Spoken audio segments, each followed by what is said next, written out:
বিপুল পরিমাণে পেট্রোলের ড্রাম উদ্ধার করে মেখলিগঞ্জ থানার পুলিশে বরকামাত এলাকায় পুকুর থেকে শুক্রবার অবৈধ পেট্রোল কারবার নিয়ে সোচ্চার এলাকাবাসী। তাদের অভিযোগ, প্রশাসনের নাকের ডগা দিয়ে এমন কারবার চলতো, সব দেখেও তারা চোখ বন্ধ করে রাখত। এলাকায় আতঙ্কের পরিবেশ।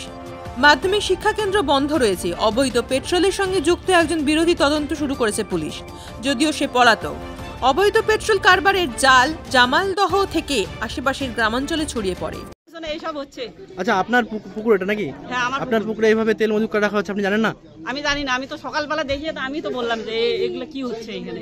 আচ্ছা, তো মানে কি, আমি তো দোকানে ছিলাম কালকে, আমি তো বাড়িতে ছিলাম না সন্ধ্যাবেলা, ঠিক আছে, ঠিক 5টার ঘটনা। আমি খালি দোকান খুললাম, আমি টিকিট বিক্রি করি। আচ্ছা, ঠিক আছে, তারপরে দেখলাম যে এরকম হচ্ছে।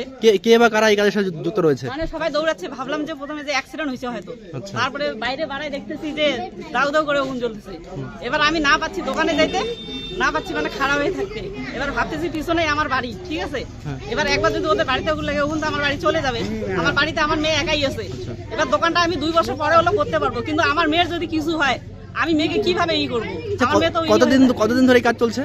এটা মোটামুটি ভালোই দিন থেকে চলছে, 10 বছর পার হয়ে গেছে মনে হয়। আচ্ছা, কিন্তু সবাই সামনে বসে পিছনে বলে, সামনে কেউ বলার মানে সাহস পায় না। কে যুক্ত রয়েছে এখানে এই কাজের সাথে? এই কাজের সাথে কেউ যুক্ত না, ওরা একাই।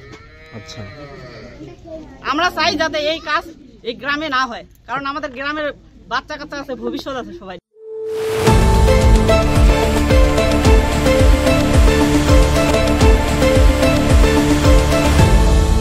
আপনারা দেখছেন এই বেলা বাংলা, শিরোনামে সবার আগে।